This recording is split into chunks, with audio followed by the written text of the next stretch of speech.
Ja sam Fravilček, na ovoj službi u pučkoj kuhinji sam od jeseni i brinem se o volonterima i funkcioniranju ove pučke kuhinje. Ovdje se priprema svaki dan 300-tinjak obroka.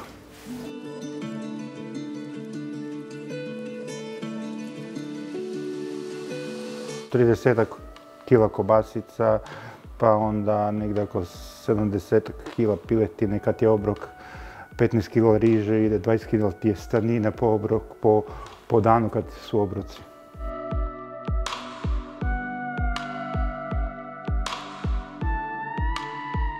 Uvijek se može, ali ljudi, mi se ravnamo po biblijskom dajte vi jesti, tako da svaka kuna od bilo kojeg čovjeka je dobrodošla kod nas.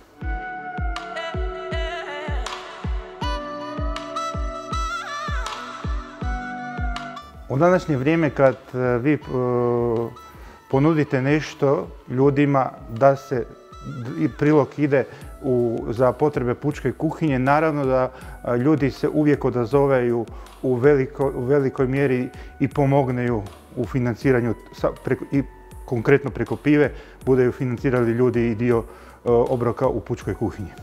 Pivo je sad novitet u našoj ponudi, dobre kvalitete.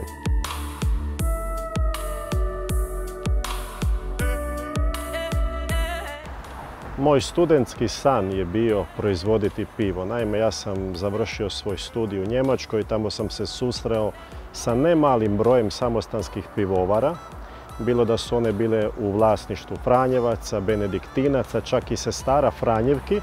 I onda došavši u Hrvatsku, o tome sam maštao na poseban način u posljednje 2,5 godine, razgovarajući sa hrvatskim pivarima i stručnjacima, dok se nije dogodila ta odluka da zaista i sami krenemo u proizvodnju piva uz pomoć hrvatskih pivara, po hrvatskom receptu. Proizveli smo jedno lagano, fino, pitko, kraft pivo koje nosi ime S.Anto ili Santo i njegovu promociju ćemo imati baš ove godine na blagdan Svetog Antuna u četvrtak 13. lipnja. To je i njegov dan, sretan dan, broj 13.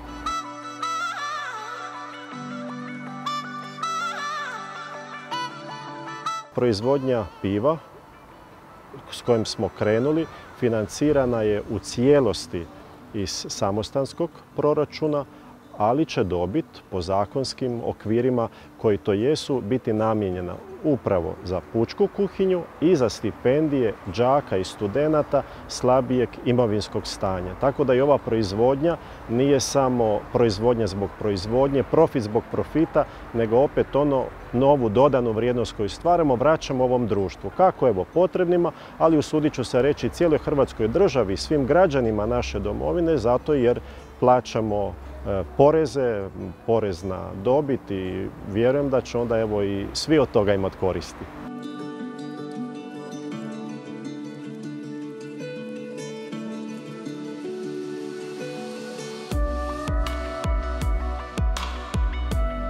Pred vama su 4 samostanska piva. Ja bih volio i zamolio vas da ih probate i da probate pogoditi koje od njih Santo.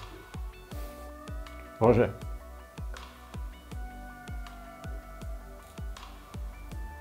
Da bi trebalo malo kruha probati, jel? Između.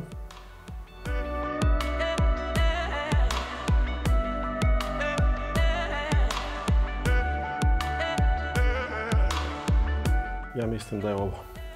To je točno. Onda živjeli. Živjeli.